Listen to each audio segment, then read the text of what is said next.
एकनाथ शिंदे आणि मोदींची भेट संपली आहे। संसदेतल्या पंतप्रधान कार्यालयामध्ये तासभर चर्चा झाली। मतदारसंघातल्या विकास कामांवर चर्चा झालेली आहे। मोदींच्या भेटीनंतर एकनाथ शिंदे यांनी ही माहिती दिली आहे।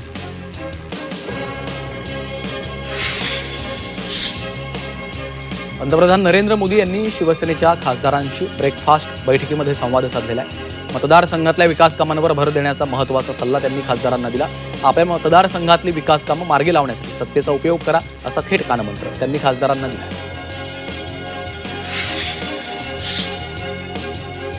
उपमुख्यमंत्री एकनाथ शिंदेंच्या दिल्ली दौऱ्यावर नाना पटोले यांनी टीका केली आहे। महाराष्ट्रात त्रास झाला की शिंदे दिल्लीला जातात असा टोला नाना पटोले यांनी लगावला। पुढील आठवड्यामध्ये एनडीए खासदारांना दिल्लीमध्ये हजर राहण्याच्या सूचना देण्यात आल्या। पुढच्या आठवड्यात डिलिमिटेशन आणि महिला आरक्षणाचं विधेयक संसदेमध्ये मांडण्याची शक्यता आहे। सर्व खासदारांना दिल्लीमध्ये थांबण्याचे आदेश देण्यात आले। राज ठाकरेंनी नाशिक दौऱ्यादरम्यान आगामी कुंभमेळ्याच्या पार्श्वभूमीवर झालेली शहरातल्या रस्त्यांची दुरवस्था, प्रशासनाची कार्यपद्धती आणि वृक्षतोडीवरून राज्य सरकारवर जोरदार टीका केली आहे। नाशिकच्या कुंभमेळ्यासाठी गुजरातचे कंत्राटदार आणले, प्रत्येकाला फक्त आपापल्या कमिशनशी देणं घेणं आहे असं म्हणत त्यांनी सरकारवर निशाणा साधलेला आहे। नाशिकच्या खड्ड्यांवरून फडणवीसांनी सुनावलंय। मुख्यमंत्री फडणवीसांनी अधिकाऱ्यांना सुनावलं। सर्व विभागांनी आपली जबाबदारी ओळखा, रिलॅक्स राहून चालणार नाही असं त्यांनी म्हटलंय।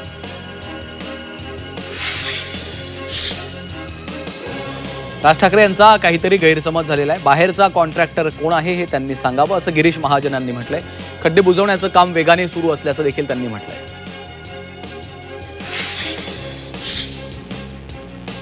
विद्यार्थ्यांच्या समस्यांवर बोलताना राज ठाकरेंनी सरकारवर घणाघात केला। क्लासेसवाले कॉलेजला पैसे पुरवतात, शिक्षण व्यवस्थेची बिकट अवस्था आहे असा आरोप राज ठाकरेंनी केला। सरकारनं क्लासेस व्यवसायावर लक्ष देण्याची गरज असल्याचं राज ठाकरेंनी म्हटलंय।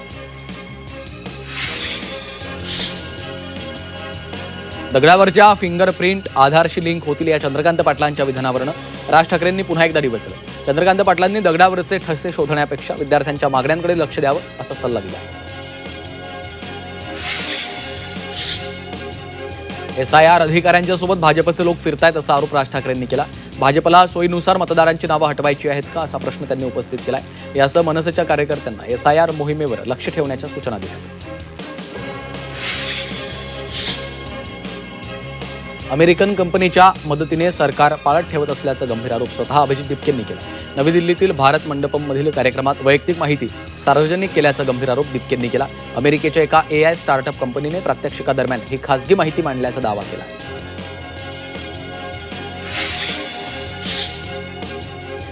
अभिजित दिपके पोलीस अधिकाऱ्यांवर संतापलेत। भेटीला येणाऱ्यांना उद्धट वागणूक दिल्याचा आरोप त्यांनी केला।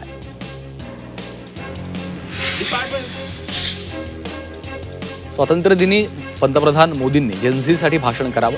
अभिजित दिपके यांनी हे आवाहन केलं। तरुणाईसाठी काय पावलं उचलताय हे देखील सांगा असंही त्यांनी स्पष्ट केलं। मुंबईच्या महापौर रितू तावडे यांच्या अधिकृत ईमेलवर बॉम्बस्फोटाची धमकीचा मेल आलाय। महापौर कार्यालय, मुंबई मेट्रो शाळा आणि शेअर बाजार उडवण्याची धमकी या मेलमध्ये देण्यात आलेली आहे। 15 ऑगस्टपूर्वी मुंबईत स्फोट घडवण्याचा दावा करण्यात आला। मेलमध्ये खलिस्तान समर्थनाच्या घोषणा देण्यात आल्या असून काही व्यक्तींची नावं नमूद करण्यात आली आहेत। मुलांना शाळेत पाठवू नका, मेट्रोनं प्रवास करू नका असा इशारा देखील दिला आहे। मनोज जरांगे पाटलांनी अंतरवलीमध्ये पत्रकार परिषद घेत जात पडताळणी समित्यांकडून कुणबी जात वैधता प्रमाणपत्रांचे अर्ज फेटाळले जात आहेत असा आरोप केला। मात्र प्रत्यक्षामध्ये चित्र वेगळं असल्याचं दिसतंय।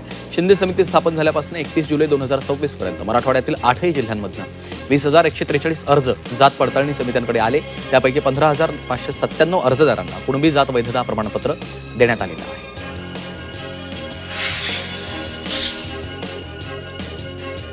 मनोज जरांगे यांचा आता पश्चिम महाराष्ट्र दौरा असणार आहे। सातारा, कोल्हापूर आणि औंध गॅझेटियरवरून जरांगे मराठा बांधवांशी संवाद साधणार आहेत। पंढरपुरातील सरकोली या गावातून संवादाला सुरुवात होणार आहे।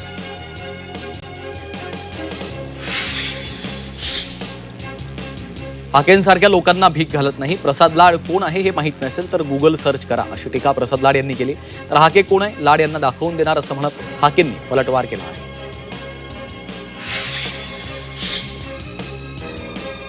एखाद्यावर आरोप करायला अक्कल लागत नाही। भाजपाचे आमदार प्रवीण दरेकरांनी जरांगेंना टोला लगावला। झोपेचे सोंग घेतलेल्यांना जाग करता येतं, दरेकरांच्या टीकेला जरांगेंनी प्रत्युत्तर दिलं।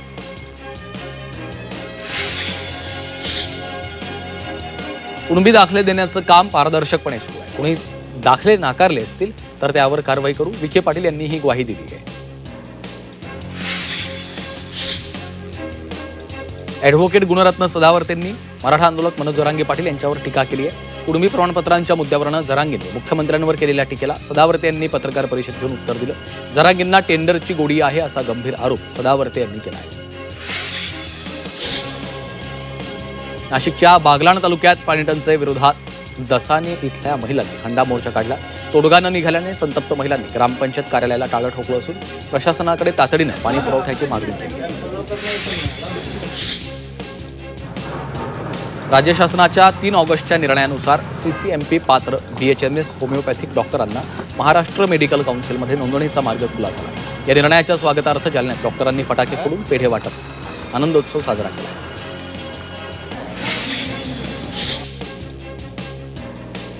रेवस रेड्डी सागरी महामार्गावरील केळशी खाडी पुलाचं 148 कोटींचं काम वेगानं सुरू आहे. या पुलामुळे कोकणातील प्रवासाचा वेळ कमी होणार आहे. मात्र दाभोळ आणि जयगड खाडी पुलांच्या कामांना अद्याप सुरुवात झाली नसल्याने सागरी महामार्ग पूर्ण होण्यासाठी प्रतीक्षा कायम आहे.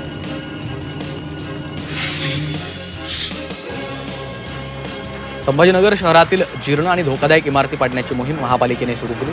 गुरुवारी प्रशासनाने 5 इमारती पाडल्या असून शहरातील 40हून अधिक धोकादायक इमारतींना नोटिसा बजावल्या. नागपूर शहर बस सेवेतील आपली बसनं प्रवासी संख्येमध्ये नवा विक्रम नोंदवला. एका दिवसात तब्बल 2,12,663 प्रवाशांनी बस सेवेचा वापर केला. यातल्या बहुतांश प्रवाशांनी डिजिटल तिकीट प्रणालीला पसंती दिलेली आहे.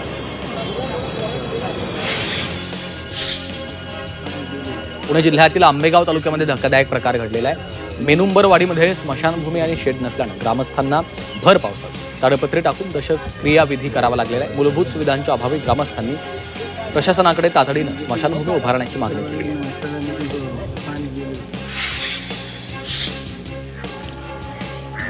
नाशिकच्या वणी शहरात मुदतबाह्य कुरकुरीची पाकिटं पुणेगाव डाव्या कालव्यामध्ये फेकल्याचा आरोप झाला.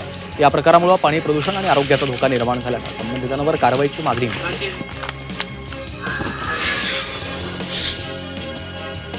हिंगोलीच्या वसमत तालुक्यातील सह्याद्री देवराई टोकाई गडावर वृक्षगणना सुरू आहे. आतापर्यंत 28,000 अधिक वृक्षांचं सर्वेक्षण झालं असून रक्तचंदन, पांढरा कुडा यासारख्या दुर्मिळ प्रजातींची नोंद करण्यात आली आहे.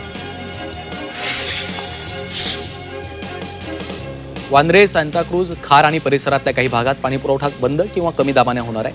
महापालिकेच्या जलवाहिनीवरील दुरुस्तीच्या कामासाठी 11 आणि 12 ऑगस्टच्या दरम्यान पाणी पुरवठा बंद राहणार आहे. नागरिकांनी आवश्यक पाणी साठा करून ठेवावा असं आवाहन पालिकेनं केलं. राज्यात शिक्षक भरती प्रक्रियेला सुरुवात झाली असून पवित्र पोर्टलद्वारे 30,209 रिक्त पदांसाठी भरती होणार आहे. उमेदवारांनी 11 ऑगस्टपर्यंत पसंतीक्रम नोंदवून लॉक करणं आवश्यक आहे. मात्र प्रत्यक्षात 24,000 की 30,000 पदं भरली जाणार याबाबत संभ्रम कायम आहे.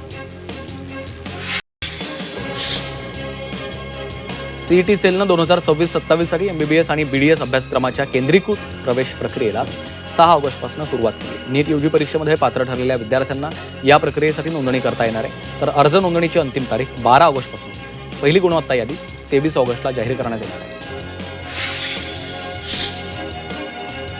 मुंबई महापालिकेच्या शाळांमधील इयत्ता 8वीच्या विद्यार्थ्यांना नेहरू सेंटर या उपक्रमाच्या अंतर्गत शैक्षणिक सहलीचा लाभ मिळणार आहे. नेहरू सेंटरमध्ये विद्यार्थ्यांना तारांगण, अंतराळ आणि ग्रहताऱ्यांच्या विषयी माहिती देणारे कार्यक्रम पाहता येतील. या उपक्रमासाठी 87,22,000 रुपयांचा खर्च अपेक्षित असून या खर्चाला स्थायी समितीने मंजुरी दिली आहे.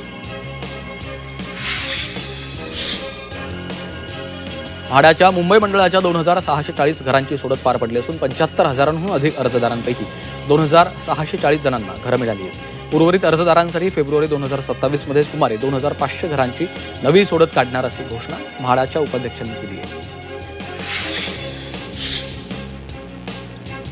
UPI प्रणालीद्वारे होणाऱ्या व्यवहारांवर प्रक्रिया शुल्क आकारण्याच्या दिशेनं केंद्र सरकारनं पाऊल टाकलंय. सरकारनं मांडलेलं दुरुस्ती विधेयक लोकसभेत मंजूर झालं.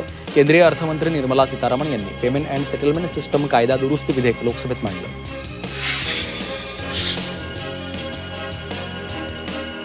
ऑनलाईन शॉपिंगसाठी 64% भारतीय ग्राहक पारंपरिक सर्च इंजिनऐवजी AIचा वापर करत असल्याचं डेलॉइट 50च्या अहवालातनं समोर आलं. उत्पादनांची तुलना, कमी किंमत शोधणं आणि तज्ज्ञांचा सल्ला घेण्यासाठी ग्राहक आता AIला अधिक पसंती देत आहेत. दहीहंडी उत्सवासाठी राज्यातील 1.60 लाख गोविंदांना विमा संरक्षण देण्याचा निर्णय राज्य सरकारनं घेतलाय. अपघाती मृत्यू किंवा कायमस्वरूपी अपंगत्व आल्यास 10 लाख रुपयांपर्यंत विमा संरक्षण मिळणार आहे. एससी आणि एसटींना देखील क्रिमिलेअर तत्व लागू करावं अशी जनहित मागणी करणाऱ्या याचिकेवर सुनावणी झाली. अनुसूचित जाती आणि अनुसूचित जमातींसाठी असलेल्या आरक्षणाला क्रिमिलेअरचं तत्व लागू होत नाही. यावेळी केंद्र सरकारनं सर्वोच्च न्यायालयामध्ये प्रतिज्ञापत्र दाखल करून म्हटलेलं आहे.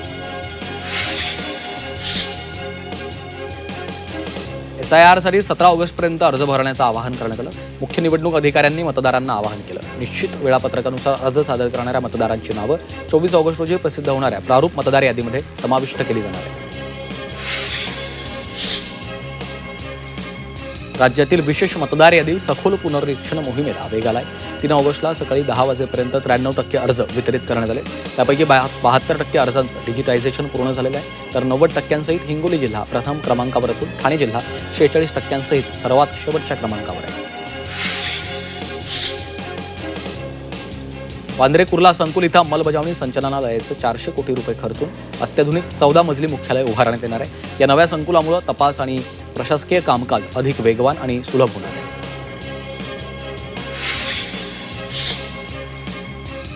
विना तिकीट आणि अनियमित प्रवासाला आळा घालण्यासाठी पश्चिम रेल्वेकडनं मोहीम राबवण्यात आली आहे. या विशेष तिकीट तपासणी मोहिमेमध्ये एप्रिल ते जुलै 2026 या कालावधीत 11 लाख प्रवाशांवर कारवाई केली. या कारवाईमध्ये 83 कोटींचा दंड वसूल करण्यात आला.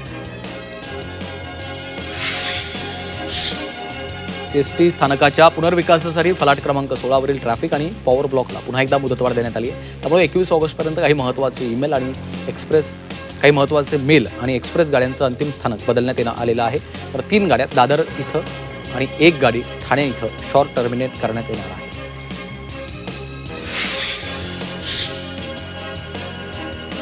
एसटी महामंडळानं विशेष बस सेवेचे नवीन दर लागू केले असून लग्न समारंभ, पर्यटन, धार्मिक यात्रा आणि खासगी कार्यक्रमासाठी आरक्षित बसचं भाडं वाढलंय. मात्र शैक्षणिक सहलीसाठी 50% भाडे सवलत पूर्ववत ठेवण्यात आली आहे.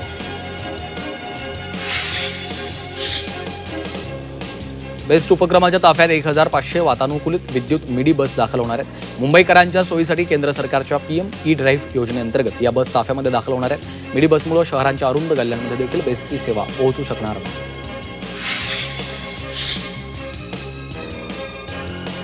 वरळीमधील परिवहन भवनाच्या नव्या मुख्यालयाच्या बांधकामासाठी राज्य सरकारनं 67.83 कोटी रुपयांची मंजुरी दिली आहे. सुधारित आराखड्यामुळे प्रकल्प खर्चात 111 कोटी रुपयांची बचत झाली असून लवकरच बांधकामाला सुरुवात होणार आहे. मुंबईतील बेस्ट बस अपघाताच्या पार्श्वभूमीवर वेट लीज बस चालकांसाठी विशेष सुरक्षा प्रशिक्षण सुरू करण्यात आलं. सुमारे 5200 चालकांना सुरक्षित वाहन चालन, वेग नियंत्रण आणि रस्ते सुरक्षेबाबत मार्गदर्शन केलं जाणार आहे. जायकवाडी धरणाच्या पाणलोट क्षेत्रामध्ये पावसाचा जोर कमी झाल्याने पाण्याची आवक घटली आहे. त्यामुळे 18 पैकी 10 दरवाजे बंद करण्यात आले असून 8 दरवाजांनी गोदावरी पात्रामध्ये 4328 क्युसेक वेगानं पाणी सोडलं जात आहे. धरणात सध्या 93% इतका पाणीसाठा उपलब्ध आहे.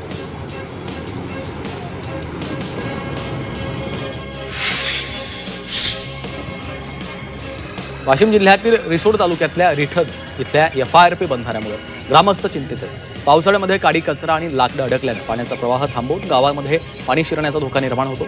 बंधाऱ्याची उंची वाढवून नियमित साफसफाई करण्याची मागणी ग्रामस्थांनी केली.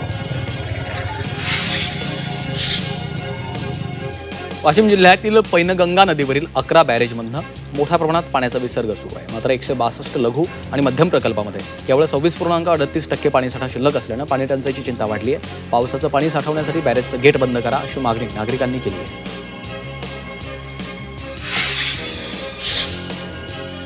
यवतमाळ शहरातील खड्डेमय रस्त्यांवर नगर परिषदेकडनं भर पावसामध्ये डागडुजी सुरू आहे. मात्र माती मिश्रित मुरुम टाकल्याने रस्ते चिखलमय झाले असून नागरिकांना अधिक त्रास सहन करावा लागतो.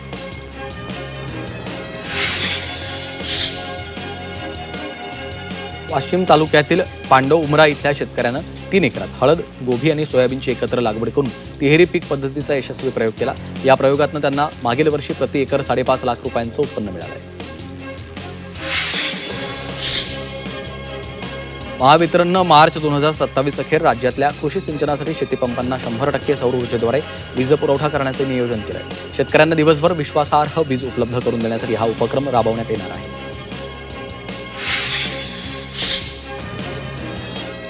रत्नागिरी जिल्ह्यातील चिपळूण तालुक्यातील उभळे परिसरात रानगव्यांचा कळप दाखल झाल्यानं ग्रामस्थांमध्ये भीतीचं वातावरण आहे. शेतात मुक्त संचार करणाऱ्या रानगव्यांमुळे पिकांचं नुकसान होत असून वनविभागानं तातडीनं उपाययोजना करावी अशी ग्रामस्थांची मागणी आहे. सोलापूर जिल्ह्यातल्या बार्शीत अन्नधान्याच्या काळा बाजारावर मोठी कारवाई करण्यात आली. पवारवाडी इथल्या पत्रा शेडवर धाड टाकून 19,000 किलो गहू, तांदूळ आणि उडीद डाळीसह ट्रक आणि पिकअप असा 31 लाखांचा मुद्देमाल जप्त केला.